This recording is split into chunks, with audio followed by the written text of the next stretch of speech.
मैं आवाज़ देना चाहूँगा डॉक्टर ज़ीशान अहमद साहब को, जो principal of Al Farooq public school, वो यहाँ पर आए और अपने कीमती अल्फाज से हम सभी को सरफराज करें।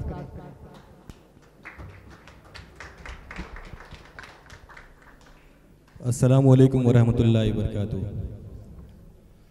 पहली चीज़ तो मैं आप सब लोग का तहे दिल से शुक्रिया अदा करता हूँ। एक तो माजरत कि मैं थोड़ा लेट हो गया, लेकिन कुछ मसरूफियात थी। अभी बिलाल भाई जिक्र कर रहे थे बच्चियों के एजुकेशन की। यहाँ पे सरामीर वेलफेयर सोसाइटी के सदर कलाम भाई बैठे हुए हैं, सरामीर चेयरमैन है वसीम भाई, और दिशा ग्लोबल फाउंडेशन के लोग बैठे हैं, और बाकी बहुत सारे ऐसे लोग बैठे हैं, वासे भाई भी हैं। जो अल फारूक पब्लिक स्कूल में अभी एक प्रोग्राम हुआ था अल्फाज 4.0,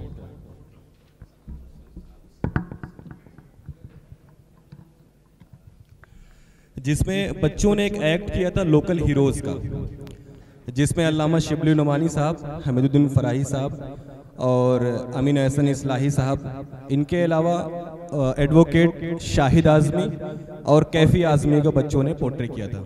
हम लोगों ने एक चीज़ की कोशिश करी कि कोई खातून हमको ऐसी मिल जाए जो एजुकेशन फील्ड में जिन्होंने बहुत अच्छा काम किया हो, और अफसोस कि सिर्फ अलीगढ़ से एक जो है प्रोफेसर कुदसिया तहसीन मैम मिली, उसके अलावा हमारे पास कोई नाम नहीं था, या तो नाम हो जो मेरे इल्म में नहीं था। तो ये एक ऐसा खला है जिसका जिक्र बार बार होगा कि इतनी ज़रखेज़ ज़मीन, और इस मामले में हम लोग बहुत पीछे हैं। कुछ चीज़ें हैं जिस पे मैं बहुत शॉर्ट में डिस्कस करूंगा। कुछ चीज़ें कई जगह पे डिस्कस की हैं, लेकिन मैं सोच रहा हूँ कि यहाँ पे एक बार और डिस्कस कर लें। एक शेर है कि हमारे पाँव उल्टे थे फ़कत चलने से क्या होता, बहुत आगे गए लेकिन बहुत पीछे निकल आए। मैं एजुकेशन पे बहुत सारी चीज़ें हो चुकी हैं, बातें हो चुकी हैं, और x vice chancellor Baba Ghulam Shah बादशाह यूनिवर्सिटी यहाँ मौजूद हैं।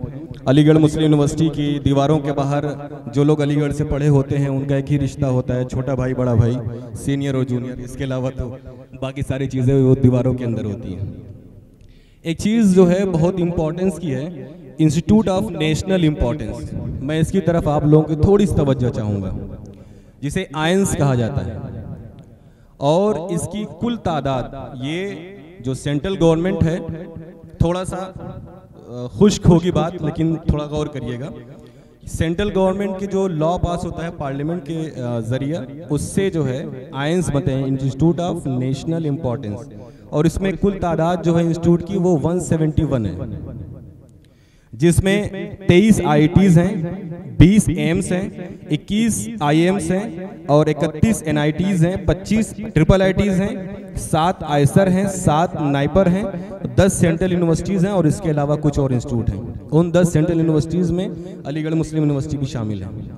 मैं तवज्जो सिर्फ इसलिए चाह रहा था कि हिंदुस्तान में जो रजिस्टर्ड यूनिवर्सिटीज़ हैं वो 1113 हैं, और जो कॉलेजेस हैं वो 43,796 हैं।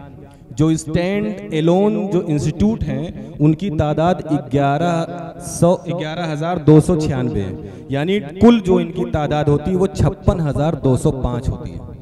जो एजुकेशन का बजट है उसका 50% जो बजट होता है वो सिर्फ 171 इंस्टीट्यूट को मिलता है, बाकी का 50% बजट होता है वो बाकी जितने 56,000 इंस्टीट्यूट उनको मिलता है।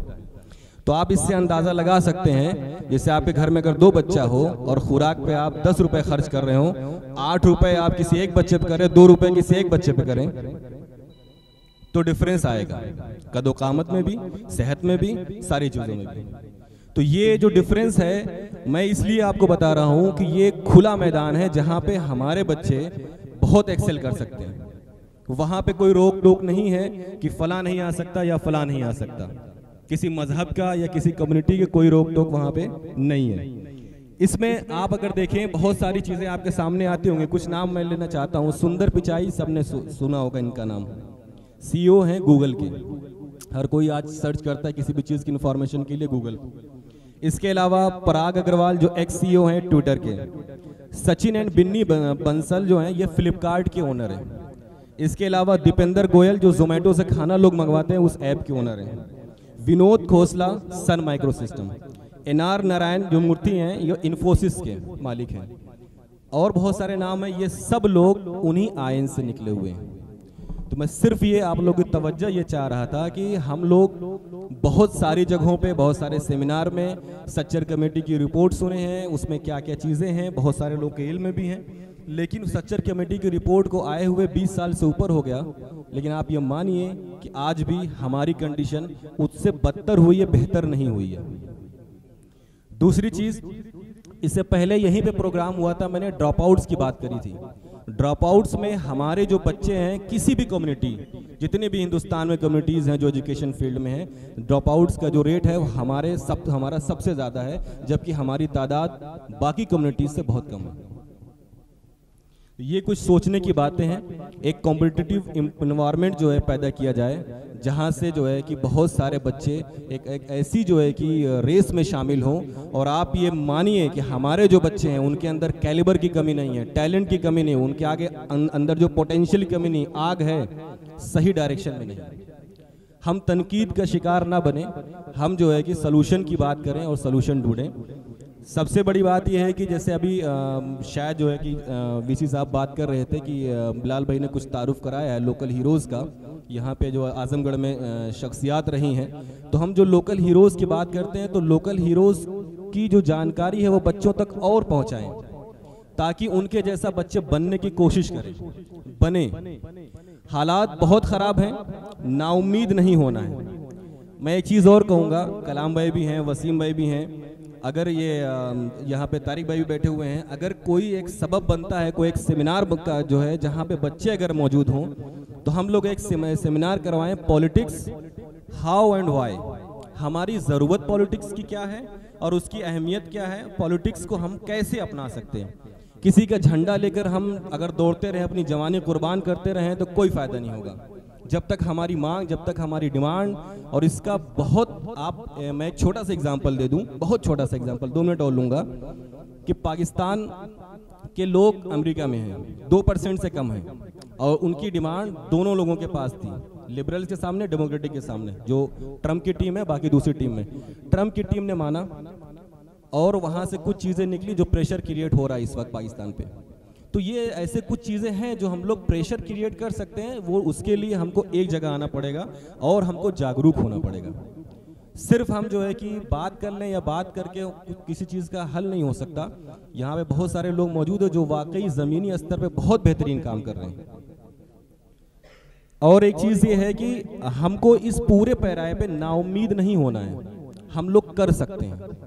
हम अगर इल्ज़ाम तराशी करने जाएंगे, सिर्फ हम ये देखेंगे कि हमारे हालात का जिम्मेदार कौन है, तो वही होगा कि मैं किसके हाथ पे अपना लहू तलाश करूं, तमाम शहर ने पहने हुए हैं दस्ताने।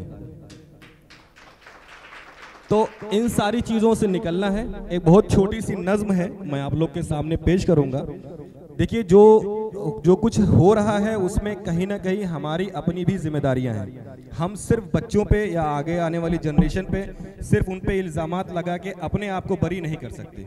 जो हमारी जिम्मेदारियां हैं हमको उसको समझना है और हम लोग कर सकते हैं। वक्त हाथ से निकला नहीं है, अभी वक्त हमारे हाथ में है। अगर हम लोग मुत्तहिद होकर, और सिर्फ एजुकेशन ही एक ऐसा जरिया है जिसके साथ आगे जाकर हम लोग बहुत सारी चीज़ों को अचीव कर सकते हैं। वो नज़्म मैं आप लोग को सुनाता हूँ, उसके बाद अलविदा। कि जाना ठहरा है तो आदाब वो सलीके से निकल, सांस की गठरी उठा उम्र के मेले से निकल, तू हथेली पे धरी खाक से बढ़कर क्या है, ये जो होने का तुझे वहम है, होने से निकल। असर हो जाए तो फिर धूप ठहरती कब है, अब फकत लम्हों को गिन साल महीने से निकल। अपनी आवाज़ की खुशबू को तरस जाएगा, एक पिंजरे में बदलते हुए कमरे से निकल। लाख खुशरंग सही मंजरे यकरुख कब तक, आँखोली छत पे कभी तंग दरीचे से निकल। और खुद फरेबी के धुंधलके में रखे बर्फ के फूल, खुद फरेबी के धुंधलके में रखे बर्फ के फूल, धूप में बैठ कहीं जात के हुजरे से निकल। जज़ाकल्लाह खैर।